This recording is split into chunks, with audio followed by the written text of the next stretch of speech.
Hi everyone, this is OCD Live. I'm Ali Grayment, and let's get to some questions. Before we start, I wanted to apologize. I did have to miss the last week's show. Honestly, I just got caught up with all of the sessions, basically. So I'm trying to do it every week, but if I miss a week, guys, don't worry. Your questions are still here, and I will answer them in the next Wednesday's show. If not, if you don't see a show coming this Wednesday. But this Wednesday, we do have a show, so let's get to the questions. So the first question they have is the person is asking, the person likes to do exposures early in the morning. So as soon as they wake up, they like to do the exposures just to kind of get it over with. This is talking about planned exposures. And the person says, is it not a good idea because it starts to become almost like a compulsion? And yes, I do think that it's not a good idea to get it out of the way like this all the time. It's a good idea to keep track so you're doing them every day, but in terms of creating a pattern, see, with OCD, you're always kind of a little bit in danger of developing a new type of compulsion. So you want to make sure that whenever you start to develop a pattern, it's a pattern that you want to do, not that OCD wants you to do. And sometimes it's hard to see where OCD ends and real you begins, right?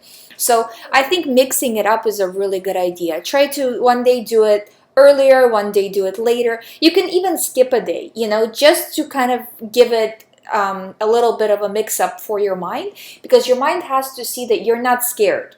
You're not scared in any situation. Whether you do it in the morning, right away, later on, skip a day, you're still going to come back and you're still going to refuse reassurance. So I think that it's smart to kind of mix it up a little. So the next question I have is harm OCD, including in religious kind of connotation and the religious theme, common? Yes, it is common. It's common in any type of theme. It could be religious, it could be contamination, it could be really any type of theme, because at its core, most of the time, OCD is a disorder where the person is afraid to cause harm to either themselves or to other people. It just depends how they think they could possibly cause harm. And really, nobody ever does, right? So it's always the mind just getting fixated on one particular situation and getting stuck. And to get it unstuck, you have to refuse that reaction. So another question I have is, how do you deal with the thought that you've had for years versus the thoughts that are kind of fresh? The thought that you had for years is a lot more ingrained in the mind, obviously, right?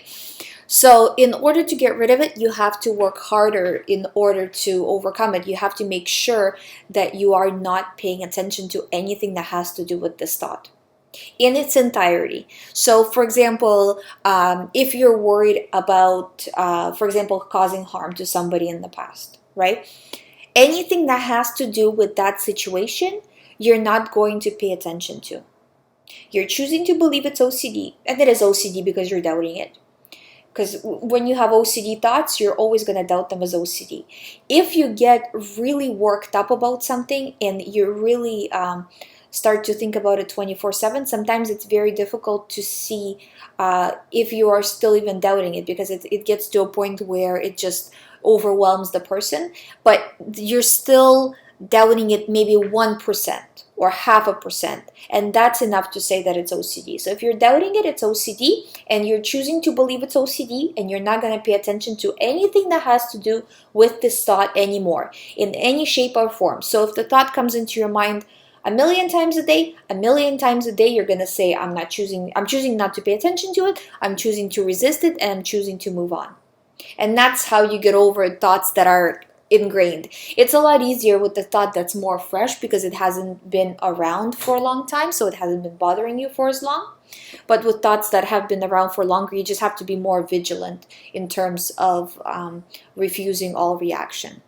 So the next question I wanted to answer, I've gotten quite a few questions this week about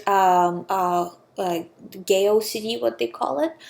Basically, the person is worried that he or she is gay. So with that, and I don't know why I got so many just in 1 week, but I got quite a few from people, so I'm going to kind of lump it into one and answer more in depth because they're pretty much all the same. The thing with this is that you are doubting the situation. You're saying, what if I'm gay? What if I'm gay and then all of these things will happen, and whatever your worries is. But you say, what if I'm gay? Right? You get scared of that. That shows you that you're not gay. I don't want to give you reassurance, and there's nothing wrong with being gay. It's just the fact that OCD really plays on this, and that this is usually bothering people who are on the younger side, right? Because as people get into their like late 20s and 30s, it's still, I see that it still happens from time to time, but it's a lot more common around the teenage years. So if you're saying, what if I'm gay, that immediately tells you, what if means OCD. This is an OCD thought. I'm going to choose not to react. The reason why you are having so many thoughts about this, and the reason why it's haunting you so much, is because you're continuously reacting to the thought. You're always saying, well, let me figure it out. Let me try to solve this. People sometimes avoid seeing certain shows or certain movies, or hanging around certain people, or hanging around certain areas, or things like that, like certain areas of the city and things like that. It starts to take over their life, and they start to get very fixated on the idea, which drives more thoughts from the brain. OCD always goes parallel to what the person is. It doesn't interfere with who you really are. After you get over OCD, you're going to be the same person that you were before OCD ever happened. The only thing is you might be more understanding of other people who have OCD because you've gone through it. But other than that, you're going to be exactly the same person. So OCD cannot make you gay, and these thoughts, even if they're coming in 24 hours a day into your mind, they can't make you gay. And it's kind of a hard topic to talk about, because depending on the cultures, some cultures view it as bad and some cultures don't view it as bad. So I don't want to offend anybody. Being from Western world, we're very much okay with this here. But it's not about even your personal values of it. It's about the fact that it's basically false.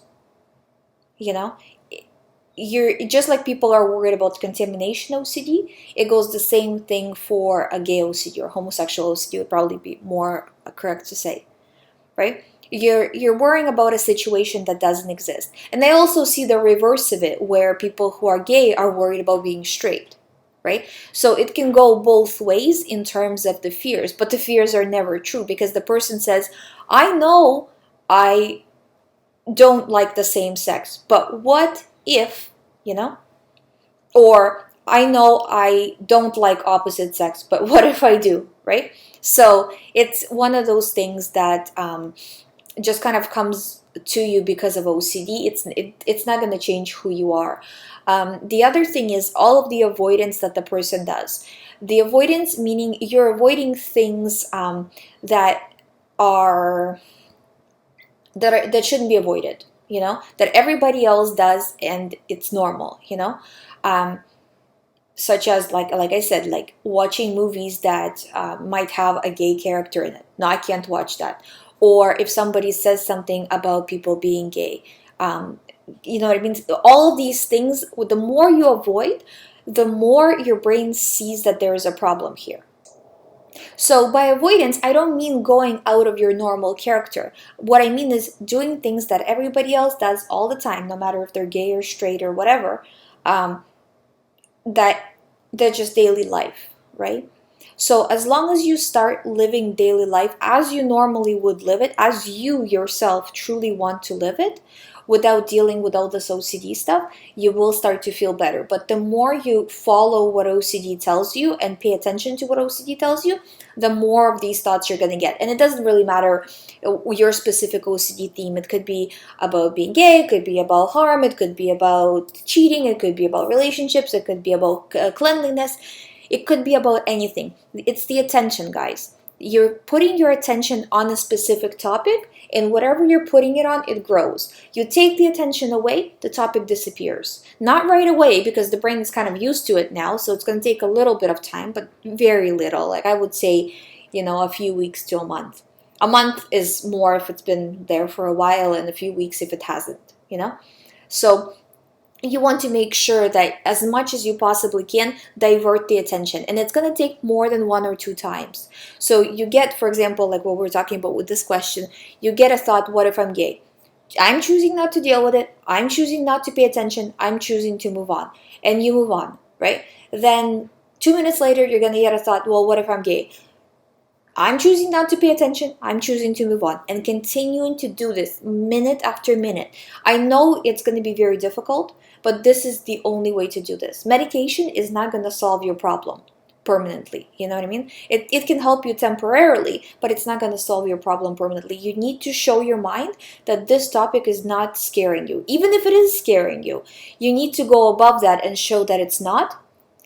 And then when you say, I'm choosing not to pay attention to it, then you want to move on and do something else. So go outside, spend time with your friends, watch a show, whatever. But show your mind that you're not going to be thinking of this, you're going to be thinking of that, because this has no relevance into your life. And then you will recover. And it's work, you guys. You have to put in the work in order to recover. If you guys don't know, I myself personally recovered from OCD, and I see clients of mine recover from OCD all the time, and this is how they're doing it. So it's work, but it gets easier as you progress further, because the mind starts to work with you instead of against you, as it starts to understand that these thoughts don't mean that much to you anymore. Okay, so another question I have, is there something else that we can do while we're trying to do the no reassurance and no avoidance and all of that? Something else that would help within the recovery. What I find helpful is giving your mind a lot to do. If you absolutely are in a situation where you can't give your mind nothing, I would suggest, like, for example, if you're driving, right, and all of these thoughts are coming into your mind, start singing a song. If you're alone, sing it out loud. Not like a negative song, something positive, even like a children's song, right? And just sing it loud, because you're going to be focusing on remembering the lyrics. At the same time, the noise that you're yourself making is going to be hard to focus on the OCD through that noise, right? So that really helps. Just giving your mind a lot of things to think about, especially logical things. Like if you start to see that you're getting into a what if area, try to do some mathematical problems. Like if you're older, like do some paying the bills and figure out your budget and things like that. That really helps because you're using the opposite part of the brain. So you're engaging a different part of the brain, which really helps to refocus where your energy and where your attention is going. So those two things are really helpful. Also, overall, you have to understand that your mind is already on edge. Your brain thinks that you are in danger. So if you start adding coffee or other stimulating beverages to it, and same thing goes for alcohol, you don't want to mess up the brain chemistry anymore that it's already, having problems with. So try to avoid all of that. That also is a huge help for most people. So if you have to go to tea or go to green tea, or go to 1 cup a day instead of 1 cup, usually doesn't do anything. But if you start to get into like 2, 3, 4 cups a day, then it starts to be a real problem. So I would say definitely stay away from that as well. And if you are inclined to do some meditation, that really would help, because you're showing your mind in every way with this. You're refusing coffee, you're refusing to pay attention, you're meditating, meaning that everything is calm. If the lion in the jungle was after you, you wouldn't just sit down and meditate, right? So the mind understands that, and it understands that meditation equals calm. The act of doing meditation means that you are okay, and the meditation itself is calming you down as well. So it's like a double good situation. So I would definitely recommend doing that as well. And I had a very similar question as well, what to do when the anxiety goes very high. give your mind as much as possible to pay attention to until it calms down, and refuse all the reassurance. You have to refuse it, all of the compulsions as much as possible. This has to be your job while you are recovering. If you don't take it seriously like a job, it's going to take you a long time to recover. Trust me, you have to take it seriously and go forward and give yourself like hobbies, just like we talked about. Do some chores, whatever it is, but divert that attention away from the thoughts. And by the way, this technique works very well in regular life as well, where if you don't like a certain thought or something is bothering you, not like on an OCD level, but just something is bugging you way more than it should, you can use the same technique of not giving it attention, and then your mind will move on from it, basically. Another question I had is deja vu common with OCD? I'm not really sure what you mean by deja vu in terms of OCD. Feeling like, what if this already happened, or what if something similar happened? Basically, if it starts with what if, then yeah, it's common for OCD. So, and I think that you even asking that question means that it is OCD, if that's what you're worried about. I don't want to give you reassurance, but it's a hard balance, because on one side you need to know how OCD operates, and on the other side you can't get reassurance, right? So I think with these things, one-time reassurance is okay, but more for informational purposes. But if you're all the time searching, like if you start to search online more and more, does it happen, like for example deja vu or any other topic on OCD, then it can start to become a compulsion on its own, basically. Okay, so another question I have is the urge to confess. How do I get over the urge to confess? And basically, you don't confess. You choose not to. Get yourself in the situation where you cannot confess, such as, like get away from the person you want to confess to in this very minute, right? Go do something else. You will feel that you'll start to feel better. But absolutely don't do it. As you progress, you will see that, oh, there was no need to do it. It's just an OCD like trying to get to me again. So, but it's a compulsion. It's not different than any other type of a compulsion, and it's very common with OCD to have the urge to confess.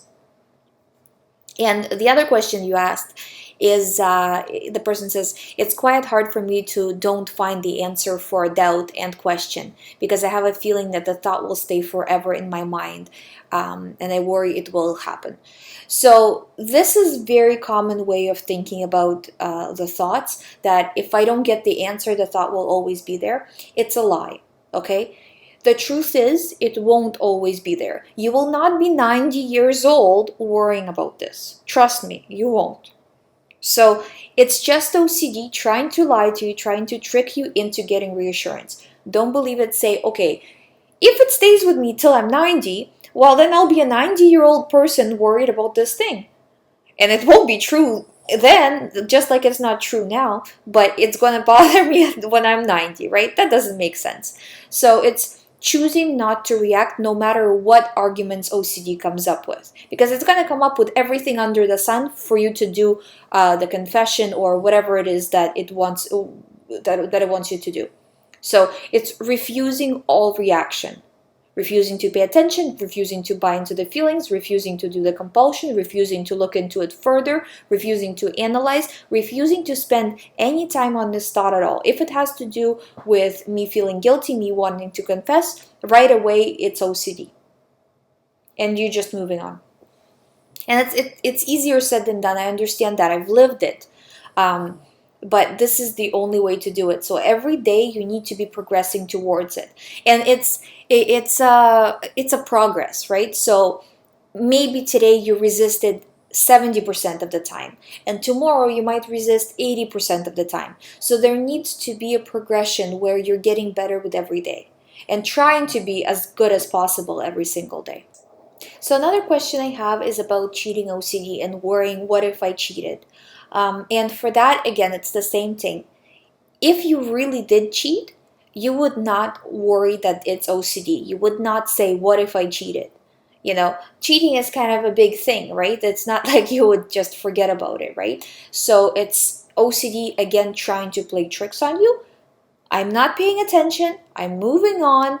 I'm not going into the details. I'm not going to go over the details trying to solve the situation. This situation about cheating is probably not the first like worry that you had about cheating. So if all of the other situations weren't true and were just OCD, and you know now that they were just OCD, this is just like all those other situations. You're not going to pay attention to it and just moving on like this, that this doesn't matter, I'm moving on. And you will see that in a few days those emotions are going to subside, the OCD emotions of fear, and you will logically see that, yeah, there was nothing here. But in order to see it logically, you need to reduce the emotions, and to reduce the emotions, you need to refuse the reaction.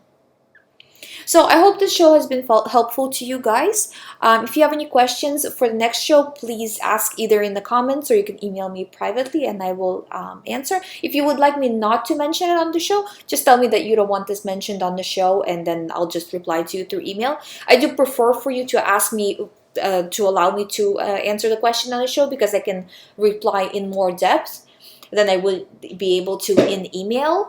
And it shows other people that they're not alone in their thoughts, because pretty much all OCD thoughts are very similar. I've been helping people with OCD for a long time now, so I see the same thoughts over and over and over again. So there's nothing new under the sun when it comes to OCD. And if you share your story and your fears, other people can say, oh, you know what, I'm having the same thing too. Maybe it's not real, maybe it is just OCD. And I know this kind of reassurance, but at the same time it gives them that push to fight against it and to refuse paying attention, because it is all about the attention. By the way, if you guys visit youhaveocd.com, I do have some new books there as well. I have one for sexual OCD as well as pregnancy OCD available now, so please check that out. If you would like to start a recovery program with me one-on-one, you can do so also by visiting youhaveocd.com. Thank you guys so much for listening. If you haven't subscribed, please subscribe, and I'll see you in the next video.